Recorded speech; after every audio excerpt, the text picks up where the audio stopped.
Hello and welcome back to Concert Critiques in Cars with Emily. So this concert was a really exciting one for me. I've been wanting to see this band for a really long time, and they're from the UK, so it can be hard for people to travel here and give me the opportunity to see them, but finally they came and I was really excited about it. So the show tonight was at the 9:30 Club, and it was You, Me at 6 was the band I wanted to see. Dreamers, who I didn't even realize they were playing until I was like pretty much already there, so it was a pretty sweet surprise. And then a band that I'd never heard of before, Machineheart. So getting there was pretty easy, like weirdly, partially kind of somewhat trafficy for a Sunday night going into DC, but nothing bad. I found parking pretty easy. I won't lie, there was a tow truck like right where I park, and I was like, oh my gosh, did they change the parking laws? And I like read the signs quickly, and I was like, I'm pretty sure I'm safe. So there were times where I was a little nervous, but it was fine. Nothing, my car was still there, no tickets or anything. So anyway, let's get into the show. So the opener, again, I never heard of, didn't do any research into, and was pretty disappointed when the lead singer came out, and it was a woman. I don't know why I have such just feeling when there's a female singer for the most part. I don't know, but I'm not gonna lie, their music, their like instruments, the instrumental part of their songs were actually pretty good. They had a really like electronic sound. I liked the music of the fourth song a lot, didn't love the lyrics of that song, and then I really liked the lyrics of the fifth song, but didn't love the music of that one. But yeah, so that was just like kind of a not great part of the show for me, but I mean, they did a nice job, and I just, for some reason, the female singer, man, I just am not a huge fan. But yeah, so that was their set. Then Dreamers came out, and I did not realize how many songs of the Dreamers that I knew. So that was actually ended up being pretty exciting. So the first song they played was like super poppy, and it was such a good choice. Like just such a good choice. It really got the crowd into them. And then the second song they played was like even better. I really liked that song. The third song was a new song, and I loved the like initial instrument part of the song that like brought you into the song, and then the like first two lines were just like super fantastic. So I was definitely pulled in by that song, and they said that it was off their new stuff that they'd recorded, so hopefully they'll come out soon, because if that song was that good live and never having heard it before, hopefully all their other stuff is that good too.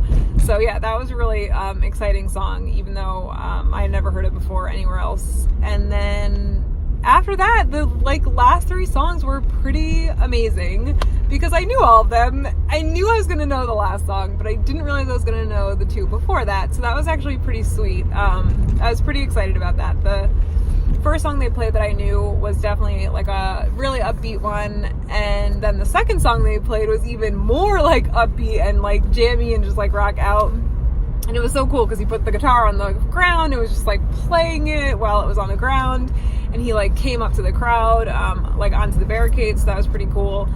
And then for the last song, it was like their big single that had made it to the radio, and most of the crowd knew it and was dancing along to it. They did an awesome job with it. I really liked it. But then after the song, he like went over to the crowd and held his guitar upside down so that people could play the neck of his guitar. So that was like, again, just like a randomly cool thing that doesn't happen all the time at shows. So I really liked that. I thought they did a really great job of like pumping up the crowd, especially for me personally after Machineheart, that I was just really not into at all, really. So I did really like that. I felt like I was like, okay, like now I'm back in the game. They only played a 30-minute set, which usually when there's three bands, that means either the headliner is going to play for like an hour and a half, which You, Me at 6 did, or they usually like don't have enough songs to play more than a half hour. But I knew that they had at least a half hour, and especially if they had just made a new album, they probably had like way more than a half hour. So that was like a little bit disappointing, just because they had such an amazing set. So I would have loved to see what would have happened if we had had an extra 15 minutes. But yeah, oh, and also like weirdly, the lead singer clearly purposely had the lights like never shine directly on his face, so he was always backlit, which is like fine if that's your choice, but I like taking pictures of the bands I see, so that was a little bit disappointing for me. I would have liked to have that like one moment of just like, hey guys, it's us, here I am, take your picture. But yeah, so that was like another thing that was like just different, that some bands, I've seen bands do that before, but anyway. All right, so now let's get into You Meet at 6. Oh, gosh, this band is just really good. I really like the lead singer's voice just because it's so distinct. So anytime you like hear a song of theirs on the radio or when you're listening to music, you're like, oh yeah, I know who it is. Even if you don't know the song, you're like, oh yeah, I totally can tell that it's You Meet at 6 because his voice is so distinct. So they opened with a song off their newer album, which was a really, really good choice. I think the first song was a really great choice. A lot of the people in the crowd knew it and were really excited about it. It was more of an upbeat song. The second song they played was an older song, and it was like a little bit slower. Like, slower is not even the right word. It just maybe wasn't as intense as the first song. But again, really good choice. A lot of people knew that song. And then the third one was a really, really good choice. It was one of their biggest ones, Restless, and at least crowd-wise. And like the lead singer even allowed the crowd to like sing, put the mic into the crowd a couple times for that song. So yeah, so that was definitely like a big hit. Then after that, it was kind of like they started the roller coaster of like slow song and then fast song and then like couple slow songs. They played, so then they played another older song, Loverboy, and I really like that song and they did a nice job. But during that song, what did they do? Why can't I think right now? I don't know. I'll have to come back to you. Sorry. Something happened. It was cool. After that, they played like a slower song, and then they played some songs they played one song that I didn't really know that well, and then of course like the chorus comes and I'm like, oh my god, yeah, I totally know this song, like this is such a good song. So yeah, that was definitely one of the slower ones. And then they played 3 a.m. and during 3 a.m. I thought it was really awesome. Oh, I totally remember what happened in Loverboy. See, I knew I would remember. So during Loverboy, there's like this part where it's just instruments, and they I love that the lead singer, he just like kind of walked to the side of the stage and let everyone else who was playing instruments do their thing in the center of the stage. So I thought that was cool. He just like clearly doesn't always need to be the center of attention, so I really liked that. And he did that a couple times throughout the set, like when it was just instruments, he would kind of walk away. So I really liked that. I thought that was kind of a cool, like easy, simple touch to make it feel like they're more of a band and not just a lead singer with people playing instruments in the background. So I really liked that. Okay, so now getting back to 3 a.m. So during 3 a.m., which was a great song, especially because it came after like a slower song, and I think it was definitely a song that kind of brought the crowd back. But again, you have to understand that bringing the crowd back isn't really like an accurate term for this concert in particular, because most of their slower songs like start slow and then will like speed up a little bit towards the end, and even if they don't speed up towards the end, their songs are just like very good.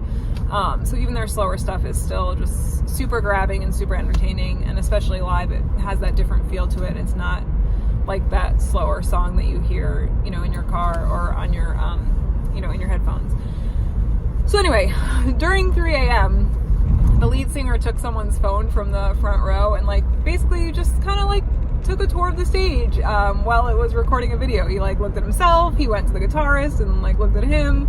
So I really liked that too. I just, again, thought it was like a fun like little thing that, you know, got that one person in particular like had a really great night because the lead singer of a band picked up her phone and made like a mini video on stage. So I really liked that. I thought that was pretty cool. After that, he asked the light guy to turn down all the lights in the house and asked the crowd to light up the stage with their flashlights, and he played a slower song, which I did not recognize. I don't think I'd ever heard. I mean, I probably have heard it, but it definitely wasn't a song that I'd listened to more than once or twice.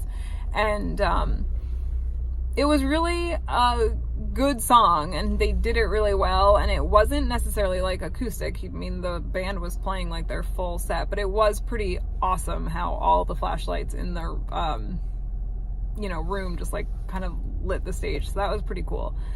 And then after that, they played like a faster paced song, IOU, which was really good.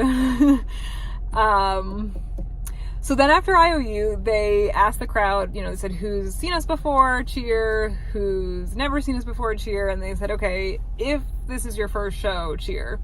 So this little like younger kid, like, all of 10, 11, 12 was in the very first row. And so he was like, it's my first show. And he said, oh, like this would have been the show that I would have picked. But then he kind of like explained what an encore was. And I thought that was really funny because he explained it in kind of like a serious way, but then was also like, kind of like, okay, like, so normally the band goes off stage and like they just are waiting for the crowd to like pull them back on. So I thought that was pretty good. And again, I kind of appreciate when bands address the fact that, look, we're gonna play one more song and then come back out. So they played one of their bigger singles, and it was fantastic, super fun, like such a great way to end the main part of the show. And then they were off for a couple minutes, and they came back on and played 2 more songs, and they kind of like said goodnight, and then he was like, you know what, let's play 2 more. So that was pretty cool. The first 2 songs they played, I definitely knew and recognized, and they were definitely like bigger singles. And then the second 2, the first one I knew just the chorus of. Like, I didn't realize I knew it until the chorus, and I was like, I don't think I know this one. And then the chorus came, and I was like, oh yeah, I do totally know the song. And then the last one I really enjoyed, although I could not hear a single word that was being sung at all. Because the lead singer just decided to like hang out in the crowd. So he was saying something about like, oh, like I have to like go down there and see for myself like all these underdogs, and the crowd went wild. And so he just like hung out in the crowd. At one point he like crouched down, and a bunch of the crowd crouched down, and then he like got up and they jumped around. And so yeah, I mean, it was a really fun way to end the show for sure. Definitely cool. Could not hear a word that he was singing. I'm sure it was because the mic was not near his mouth as much as it was for previous songs. But yeah, I mean, the crowd loved it, and they definitely recognized the song. I did not recognize it. And maybe I would have recognized it if I could have heard him, but yeah, I didn't recognize the song. All right, so that was the show. So let's talk about scores. I mean, female singer right off the bat is not doing well for the score. And the fact that you couldn't really hear what she was saying the whole time when the instruments were too loud was also not a great thing. I really love Dreamers. They were definitely a really, really pleasant surprise. Their sound was fantastic. Anything that I didn't know, I could hear every single word to.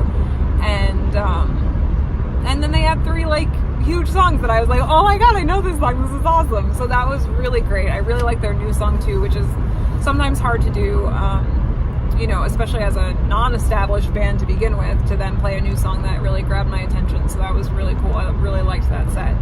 So much so that it may have even balanced out the not so greatness of the first band. So I mean, that's just how good they were. They got the crowd moving. It was a fantastic set. The sound was fantastic. They like blew me away.